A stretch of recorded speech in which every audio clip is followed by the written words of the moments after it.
But it's so scary to even explore. I scared I press the wrong thing.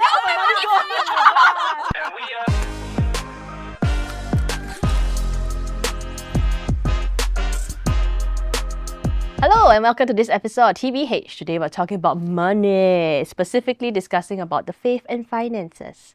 So let's start first with what is your relationship with money? Actually, it was quite a painful lesson realizing how unsavvy maybe I was, or how financially uneducated I was, because not knowing all this stuff. And then, one of the first products that was sold to me by a relative was actually an ILP, right? Investment linked plan. Okay, and this is an investment linked plan, which means that you. I thought it was the laser thing. We can get into that later. Your relative, Say again. How many shots? package deal. Wow, sellers is just the cha-ching. What are you talking about? Investment linked plan. Okay, so that essentially just means that it's an investment, but you also have a component of this product which gives you some insurance as well, right? It's like combined. Protects a few things, but also gives you the opportunity to make some money from if the the funds that they do well in this product grows, right? Okay, but I didn't know exactly what I was getting into. I just the relative sits down with you and then he's just like, he goes through that financial needs analysis with you, like, so what you want, or what do you want, now in this point in time, like what do you want to do with your money, right? And then what do you need? I'm just like, what do I want to do? Don't know, grow more have more money, right? I think that question is so stressful. Like, what do you want? What do you want? What do you need? I also don't know. I just got the money. I just want more money. Sometimes I feel like when they are asking you, I feel like I don't know what to say, because I feel like, am I asking for too little, or are my spending needs a bit too much, should I be asking for more, that kind of thing. Like, will you be judging me, No one's actually telling you here's what you need. Like, no one's looking at you and just be like, actually in this phase of life, here is maybe what you need, right? It'll just be a lot of what do you want? I don't know. I think for me, my financial journey really started late. It really started when I had a full-time job. So after I graduated, that's when I realized, okay, I need to get my act together, because I started realizing my bank account was decreasing, right? I was like, to the red zone. I was like, oh no, this is not good. This is not good. Like, especially if I want to get married next time, have kids, want to eat good food, want to go on holiday, and with knowing how in Singapore inflation is rising but my bank account is decreasing, I'm like, oh my goodness. I'm just so impressed that actually hit you then. Because I mean, just just out of school, first job, I'm not thinking I want to get married, I want to buy a house and all this stuff. So that's good. I don't know. I even bought a book, guys. Guys, okay, wait. Okay. So one day, right, I really felt like, okay, I need to get my financial knowledge on tip-top shape. So I went to Kinokuniya, and I went to buy this book, Girls That Invest. Tell us more. She haven't read the book. Let me tell this. No, whole page. Tell us I've the read it. Okay, the reason why, right, I really wanted to get that Girls That Invest book, right, is just because I thought, okay, it'll be simpler knowledge and terms that I could understand, right? Because for me, when you talk about finances, it's like, okay, input, output, I spend, I save, that's it. How do I invest? I don't know. And so I did read the first few pages, guys. As Catholics, money, when we think about money, right, to some degree, we hear the phrase, money is the root of all evil. So to some degree, we feel it's bad. Like, example, I have a friend, right, he works in trading or investment, basically financial industry or so. So he'll joke around and say I'm a capitalist pig, man. So capitalist pig, So I mean, it's a joke for sure. But I mean, just the fact that he said that, it feels as if to some degree, we feel a bit of shame that we are working for money and stuff like that. Actually, can I just clarify, what does capitalist pig mean? It's you just work for money, lor. You money-minded. So that's what it means. You just want to make more and more. Capitalism is to keep generate, right? So, but does it make you as a Catholic feel uncomfortable? For me, because I only work in non-profits. So actually, for me, the salary I got, right, was like, wow, I got money. Good enough already. It's only when I talk to my friends in other industries, like marketing, finance, then they disclose their salary graciously to me. Then I look at that, then I look at my salary, then I'm like, wow, actually this is nothing, man. It's really nothing. Mine is maybe 4 figures. They're looking at 5, 6. Then I'm like, wait, you're talking about a year's salary? She's like, no, my month. Wow. Yeah, but then like I think because as Catholics we kind of feel like we have to give, we have to be humble, that kind of thing. So when you start to feel like a lot of money coming in, right, you start to feel like, am I being selfish? That kind of thing. Is it bad that I'm getting all this like cha-chings kind of thing? Yeah. Like just the phrase "money is the root of all evil." I feel like I want to rebel against it. Like I don't really think it's the root of all evil. I think greed maybe is the root of all evil. I think money is a good servant but a bad master. Wow. I feel like I got that from like I got it from like how fire, you know, like fire is a good servant but a bad master. Yeah. So like if I think money, I mean it's like man-made, right? I think it's created to serve us. However, if it overtakes us and we end up, I don't know, being consumed by it, like through greed, it becomes evil in a way. And then it becomes our master. Then we are serving it already. Then we will put our time, our effort, then we will we'll push our everything else aside, you know? And that's how people get overworked because they are working for the money and they maybe only they work for the weekends, and then there's no like work-life balance. I feel like that accumulates, and then I don't know, it just spirals, you know, if money becomes a master. But I feel like sometimes, like in this day and age, like in Singapore, things are getting more expensive, right? To a lot of people, they have that kind of mindset because they want to ensure that they have enough to even just survive on a day-to-day. But I get what you mean. I really love that you shared that it's like a don't see it. I mean, you can see money as a good. You can help others, but also it's about finding that balance, I guess. What are the virtues that like Catholicism, espouses, right? Prudence, right? Temperance, fortitude. You know, things like this. To be prudent means that like you are quite conscious and you will save. You will amass. You save, you amass, but you do it in a prudent way, not like in an excessive, extravagant way, right? And then temperance also is like how, I mean, maybe when it comes to greed as well. Okay, you can like certain things, you can get certain things, but when you take it to an extreme, then that becomes negative. Yeah. So I think that's what for me will guide the approach to money, and that does make me feel uncomfortable. Like I did ask a question, when you see like a lot of it doesn't come across as greed per se. No one's gonna be like, I'm greedy. Okay, I mean, I am a bit greedy. I love to eat. Same. I love to eat. Exactly, Singaporeans. Come on, let's not kid ourselves. Okay, like I am a bit greedy in that sense, but of course, taken to an extreme, that becomes it's a sin, right? It's absolutely negative. So same thing with money. You can like certain things, get certain things, have nice things. I really don't think that's a problem.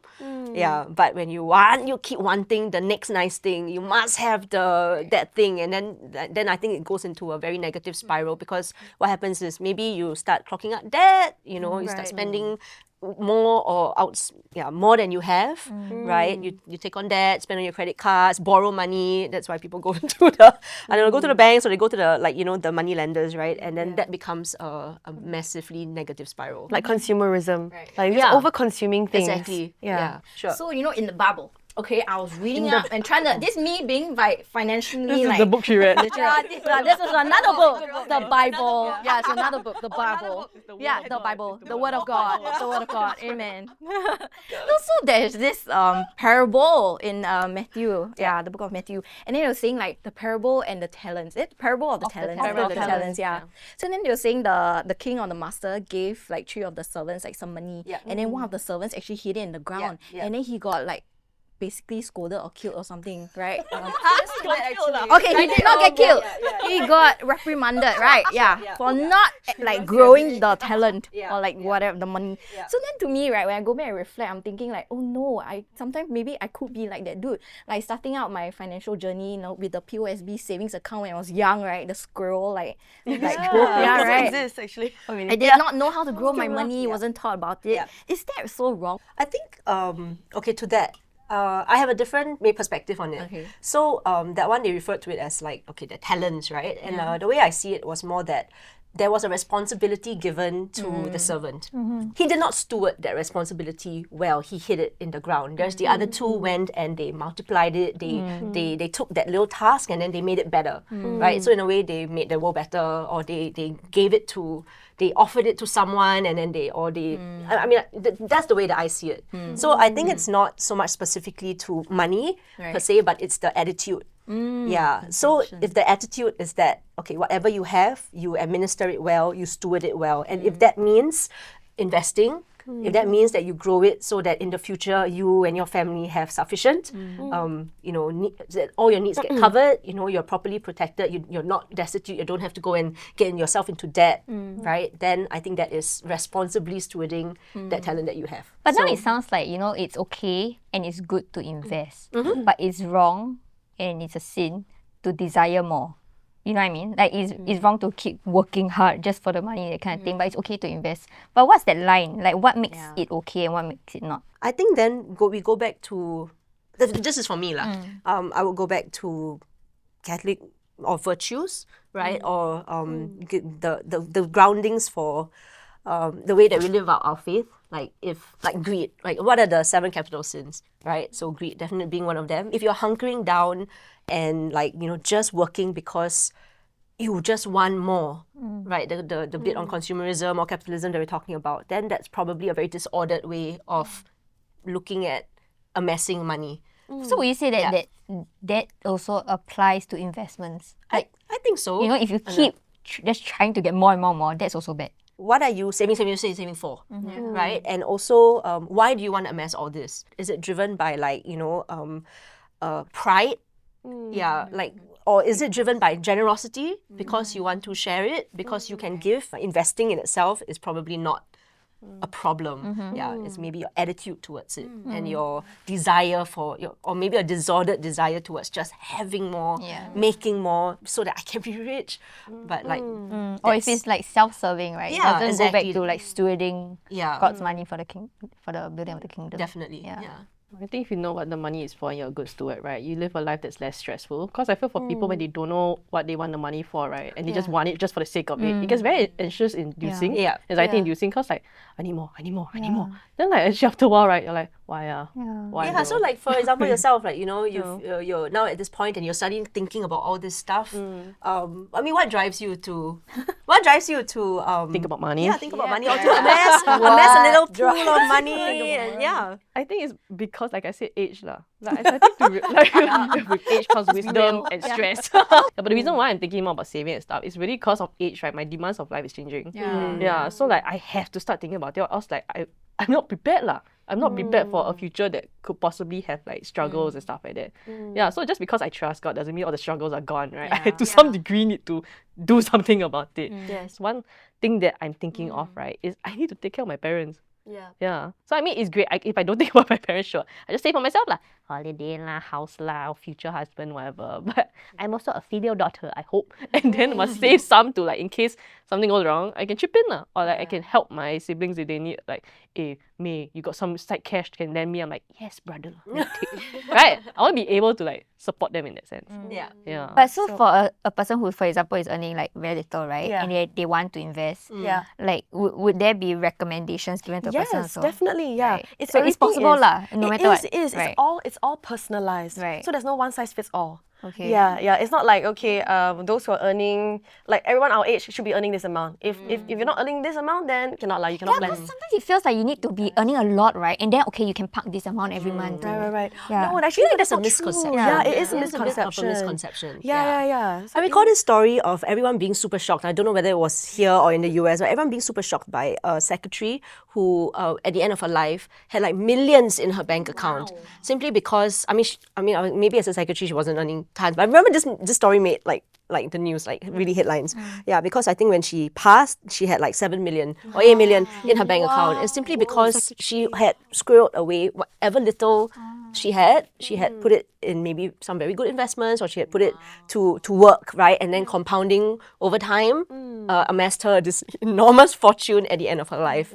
Yeah, which she then distributed to her nieces or nephews or something like that. So honestly, I really don't think that it is how much you have, but really what you do with it. Yeah, so anyone with any amount of salary that they're earning, it is possible. Definitely. Even if it's 500 a month or 50,000 a month. I've never seen that before, but it's possible. Everyone can get the protection, can start investing with however little or much that they have. Yeah. But what are some the concrete things that person might want to explore? Maybe. So I think they need first to think about the foundation is to get themselves protected first. Like so insurance, like is it? insurance, Right, yes, right. basically insurance. So we're talking about what though? things like against Nothing is gonna happen. against the danger, the looming danger is our mortality. Sorry, I don't need money already. Your brother needs to borrow money from my you, brother then lah, you my have brother. things privilege. What? My sister let me The wheel is empty. What? No, but I think it's very real. Maybe for some families that they really don't have much, Correct. then it becomes a very real thing, right? Like if I die, I'm dead already. But what happens to my family then? Especially if I'm the sole breadwinner. Yeah, exactly. Yeah. And then, sorry. I mean, but that emphasizes the point, like the fact that money is actually not mine. I still need to take care of other people, right? Correct. Yeah, sorry, you're saying. No worries, no worries. Yeah, so Actually, I disagree. I disagree. I think of it, the money is yours, and you are doing something to ensure that your family is taken care of.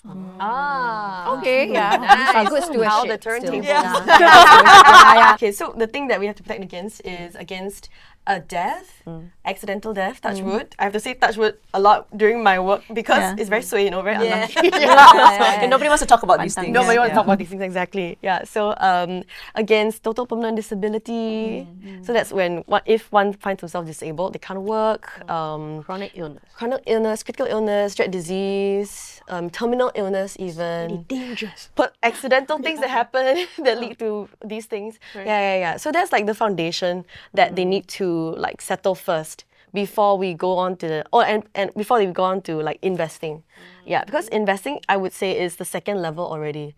Because if you start investing, it kind of already means that you have settled your own protection. Right. Yeah, and when your protection is there, what it means is that if anything happens to you, then there will be a payout.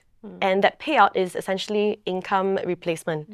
Income replacement means, okay, if one day, let's say for example me, I find myself unable to work due to any of those unfortunate circumstances, the payout will be enough for me to cover the next 10 years, for example. If I was, let's say 10 years. Wow! In case you didn't hear her, your 10 years. If I had been able to work, for instance. Yeah. 10 years. Yeah, 10 years. That's actually the recommended. Yeah, against death, total permanent disability and terminal illness. 10 years worth of one's annual income. So that, because let's say if one passes on or one's unable to work, the expenses continue, bills got to be paid, university fees have to be paid, whatever else, everything has to be settled. Yeah, and if you leave your family, your loved ones with nothing, they are the ones that will take on your debt. Yeah. And then you might have left Earth, but they are still alive to carry your burden in a sense. Yeah, so that's why protection is so important, and that's why actually the misconception is that insurance is expensive. It actually isn't. It can be very affordable, and everyone can have insurance, can be insured. And then once you're settled that, then you can move on to investing. Yeah, because investing you have to go in with the mindset. At least for me, when I speak to my clients, you have to be okay with losing this amount of money. Yeah, like 100% of it, you have to be okay. Yeah, and then we also have to... investments carry risk. They carry so much risk. They carry risk. Yeah. You have to be prepared for it. You have to be prepared. Yeah, exactly. And then speaking of risk, you also have to know what your risk appetite is. Yeah, you have to be, whether you're conservative, whether you're like, okay, I don't want to keep my money. I'm okay to see it grow bit by bit. I don't want to like invest in, I don't know, tech where it fluctuates so much and then I can be losing thousands of dollars a day, that kind of thing. Yeah, so whether you're conservative or aggressive, that will determine what kind of investor you are. I think that's another misconception I might have. I feel like investments only for people who are like risk takers. Whereas for people like me, right, I don't dare to invest because I don't want to lose up. I don't lose in any capacity. But there are some that are super safe, right, in that sense. Like the risk is really way lesser than others. Lower risk, there are things that are definitely But do I lower have risk. to invest? That's the thing. Well, I mean, if you think about... Sounding privilege again. Is it one of those things where it's an option or is like a highly recommended you should do it kind? I mean, if you think about it, right, you put your monies in a regular savings account, what is the interest that you get on it? If you just leave it there, right? Probably not that much. Maybe 0.05%. That's like basic. We're talking about basic bank account. Yeah. What is a good investment rate? Is 3% not great? I don't know. I mean, is 3% going to help you to beat inflation in over time, I think it's just something to think about. So like whatever you have now, if you leave it in a Milo tin or Kongguan biscuit tin, you do absolutely nothing with it, in 10 years time, let's say you had $100 in there. In 10 years time, this $100 is not going to be worth $100. It will be worth a lot less. You know that didn't used to be a concept that I could register. Like Same. last time. Same. I what do you mean by inflation? I don't It's just care. like that. Yeah, right. Until I think like past few years. Then when I saw the GST. That's another level. Inflation is real. It's just crazy how much more we have to fork out. Yeah, so that's very painful and very difficult. So that's why you probably do need to think about. That's true. Good, because I was gonna say, for someone like me who's scared to think of finance, right? What advice do you have to like how to start? What not to be afraid of? And like what I need to start thinking about and in a not scary manner. Financial advisor give Advice first. Okay, I think it's a good place to start actually would just be to maybe sit down, okay, and then start to, I guess, list down the things that you're spending every month. Yeah, like just take stock of your personal expenses. It can be things like your own, like how much you spend on food, how much you spend on travel, public transport, I don't know, parental support, how much you spend on shopping, all these kinds of things, miscellaneous things also. And then once you take stock of all those things, you realize, oh, how much I have, I'm spending each month from my salary on myself. And then whatever is in the surplus, the balance, then you can start to think of how to better able to use this money to use on insurance, to use to bless others, like in works of charity, donations, and whether how much you have left to invest and how much you have left to put, like tuck away into actual savings, saving like your emergency fund. Yeah, so that's a very good place to start. That's how I start with every like appointment that I have for clients who are new to managing their own personal finances. So is there like a specific percentage that we have to set aside? I think there's this very standard one that goes around like 50, 30, 20. What's that? Yeah, like 50% going into to spending. All right. Spending. Hey, I got nothing to spend on cake, transport, got food. Shopping. Exactly. Things. Yeah, and then like 30% on your wants and then 30% on needs or something like that. Still got wants and needs category. Yeah, got wants and needs categories. That falls under spending. Exactly. 30%. Oh yeah, I think it's No, 50% necessities. She needs her notebook to drop. 20% on necessities and then 20% on savings for yourself and insurance. Yeah. But I'm not so familiar with that because I don't actually believe that is One size Doesn't fits work all. for everybody. for everybody. I feel. Everybody, I feel like I would encourage the 50% to be savings actually. Okay. Yeah, if you can save more, better what? You can. Yeah. You need to build up your emergency fund. Okay, so emergency fund is actually at least 3 to 6 months worth of your annual income because that is just Of to your annual income. Oh no, sorry, not annual. Sorry, monthly Oh, income. that's a lot. Monthly income. monthly expenses, no? Expenses, I would put a whole monthly income.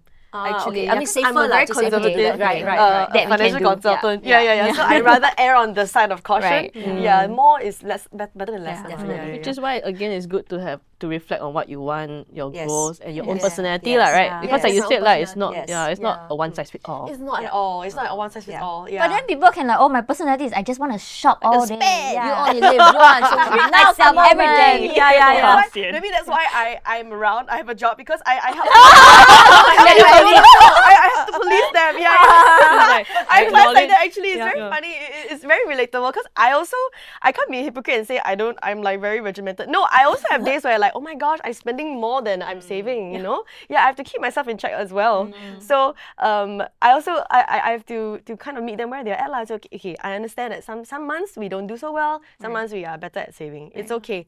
As long as we move forward, as long as we know where we are at, we get 1% better each day. It's okay. We're not perfect, you know. Yeah, it is. It's not a straight line. It's a zigzag. Yeah. I guess for someone who has never thought about it, that 50, 30, 20 rule, right, is helpful just to create this like discipline. Like, especially if you've never started, if you've never thought about it before. It's good to just kind of create this discipline where, okay, if it's 50% savings, if you can actually afford to save 50% of your salary, that's great. Because then, like, let's say you earn, say, $2,000, 50% is $1,000 every month. You can put that aside. At the end of the year, you have $12,000. Wow. Yeah, as a little pool of money. $7 million. I know, right? There you go.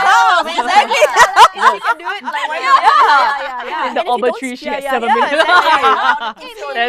Remember tribute. Actually, all the banking apps available out there right now, I mean, whatever bank that you bank with, I think that everyone is all the banks are very equipped. And if you just go to your bank account, you go to your like your digital apps, right, and you just explore it a little bit, there's like little But things it's so that you can scary start to to even do. explore. I'm scared I press the wrong thing. Keep your face feel safe, like are you sure? I'm like, no. Yeah, local banks quite safe, like. Before your money leaves the account, you need Then I try. Then the yeah, money yeah, fly. Don't worry. Yeah. So don't worry about that. Yeah, but there's a lot of that. There's a lot that you can do, and I think, I mean, okay, really, if you've never started, then it's just building that small discipline.